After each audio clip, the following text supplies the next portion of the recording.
Hello everyone, welcome to this talk. I'm Zhichuang. Before I start my talk, I have a small security concern here. As you know, S&P asked me to record a video for this talk. How would I know whether my video will be played unmodified? What if some attackers hacked the system and secretly placed an advertisement on top of my slides, like this one? To address this concern, we need some attestation techniques to make sure that the video playing process is not manipulated. Our OAT paper addresses a similar security concern for operations on the embedded devices. This work has been done with Feng et al. From Northeastern and Somesh from Wisconsin Medicine. Let's learn a little bit about the problem that IoT systems are facing. Nowadays, we have a lot of smart IoT devices deployed in our homes and in factories. We can control them easily, like sending a command to turn off the net or to move a robotic arm. Let's simplify the interaction into two parts, the cloud server and the IoT end devices. The cloud server sends a command to the IoT end device. Normally, the end device would receive the command and do the operation, and send the results back to the cloud server. The questions are, how would the cloud server know whether the commands are faithfully executed without interruption, and whether the data from the device end are produced without manipulation? Existing solutions that based on attestation work like this. The verifiers send an attestation request to the prover, then the prover do some measurements and sends the signed proofs, like hash of the code section, to the verifier, so that the verifier can verify whether the firmware is modified or not. Traditional attestation can check static properties like code integrity, memory content integrity, and so on, which are very important in detecting some permanent attacks. However, these static properties cannot detect dynamic attacks that do not break the code integrity. Dynamic attacks use code reuse or data-only attacks to diverge the control flow or manipulate the results. Here is an example of a vulnerable robotic arm. The arm controller is made up of a main looper, which periodically fetches commands from the cloud server and gets status from the peripheral. If the status is OK, then it gets the function pointer based on the command and does the operation. However, the attacker can exploit the body get input interface and launch dynamic attacks to override function pointer or the command. To address this concern, we provide our solution. First, we designed a new security property, OEI, and then we introduced a new attestation scheme, OAT, that checks the property. OEI stands for Operation Execution Integrity. Ideally, a security property should capture both the control flow and data flow integrity. However, it's not even practical on desktop computers. To make it practical for embedded programs, OEI made the following adaptations. First, instead of checking the for programs, OEI focuses on the operations. Second, instead of checking the global data flow integrity, OEI limits it to critical variables. In summary, OEI is a combination of operation scoped CFI and critical variable integrity. The two sub-properties of OEI are mutually complementary to guarantee the security of an operation. For example, without one, the other can be bypassed. Together, they can detect all code reuse and data-only attacks. Also, they can detect unauthorized operations. The design of OEI takes performance into consideration with operation scoping and critical variable selection. It outperforms a naive combination of CFI and DFI. There are several challenges to check OEI property: the incomplete verification of CFI, the heavy data integrity checking, and the security of the attestation scheme. Here is the high-level structure of the OAT system. It has three parts. The first part is a compiler that analyzes and instruments the program.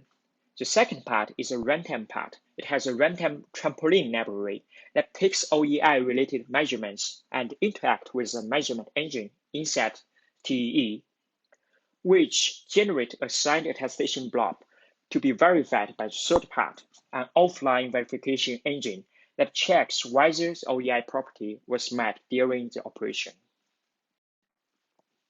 In our threat model, we assume the adversaries can manipulate device input and public interface, and mount code reuse or data attacks, or attempt to bypass OAT.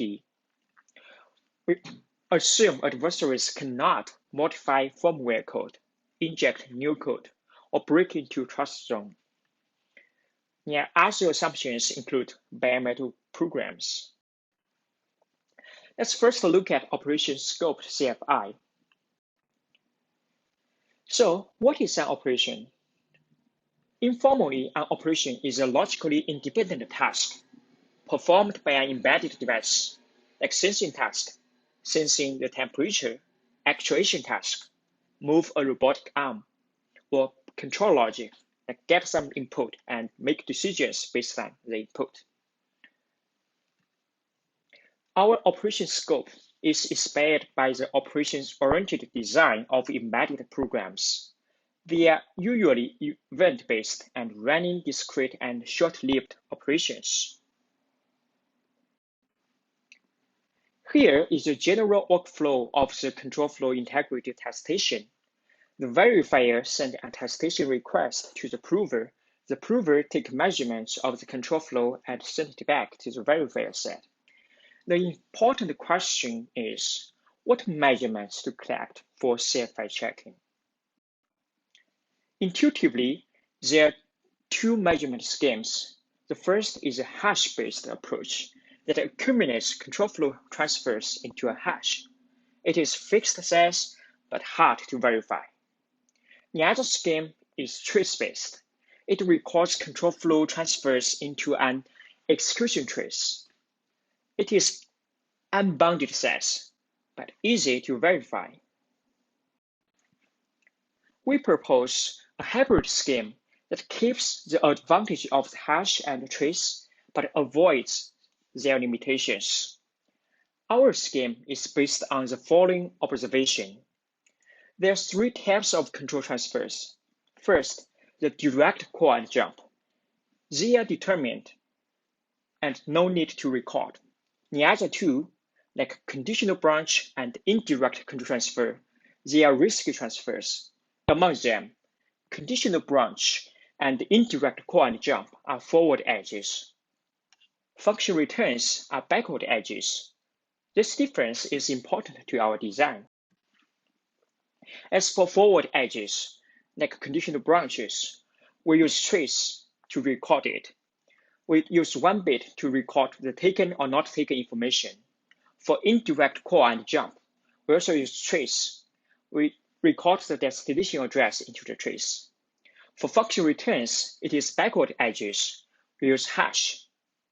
We calculate a hash based on the current hash and the return address.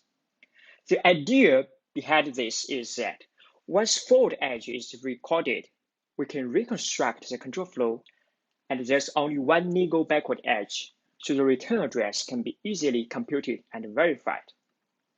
This hybrid scheme considers both time and space efficiency, as well as verifiability.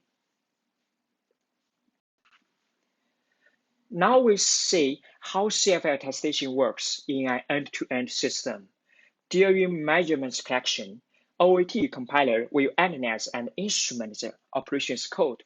For conditional jump, it records the conditional bit in the trace.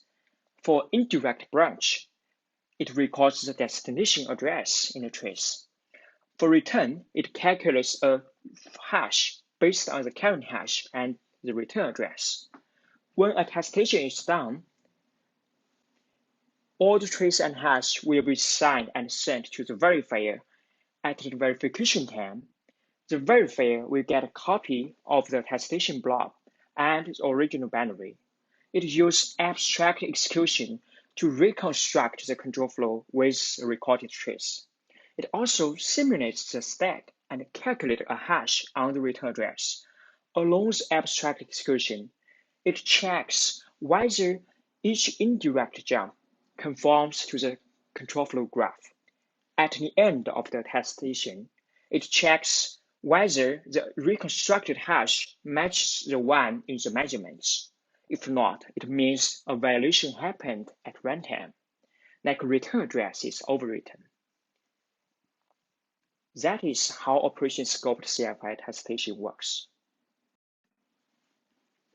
The second subproperty of OEI is critical variable integrity. Now we see how it works. What is a critical variable? We classify critical variable into two categories. The first category is control-dependent variable. They are critical because they can be manipulated to diverge control flow. Control-dependent variables can be automatically discovered by compiler. The second type is semantically critical variable. In the example of vulnerable robotic arm, the command variable is critical to the operation, so it is semantically critical. They need to be annotated by the developer using the attribute annotation syntax, as the red text shows. In the real-world programs, the critical variable affect other non-critical variables. This is a value dependency. If a value is critical, then the C value depends on the critical variable should also be treated as critical. This is an example of alias dependency. If C array is critical, the pointer points to the critical array should also be treated as critical. OAT compiler automatically detect and expand the set of critical variables. The algorithm starts from initial set of critical variables and iteratively find direct and indirect dependencies till the set reaches a fixed point. Once we have the set of critical variables, how do we do check is critical for performance? There are some existing techniques. The first one is data integrity techniques like DFI or WIT, write integrity test. They check every memory access instruction based on the statically constructed policy table. The second technique is data shield. It supports selected data integrity and stores them in protected region. Data shield also checks every memory read instruction. They all belong to the address-based checking because they need to check some memory access address. We propose a depth-use value integrity. It is designed to be fast and space efficient. The idea is we don't check memory access address. We check critical variables value changes. The strategy is to do more during compilation and less during runtime.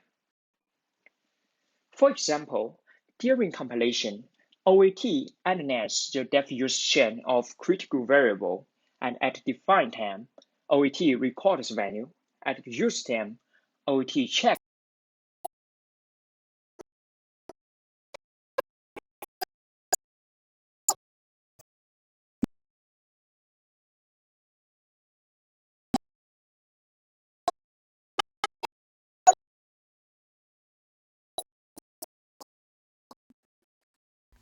for pointer-based data access. OAT not only checks the integrity of the pointer, but also checks the integrity of pointee and the bounds.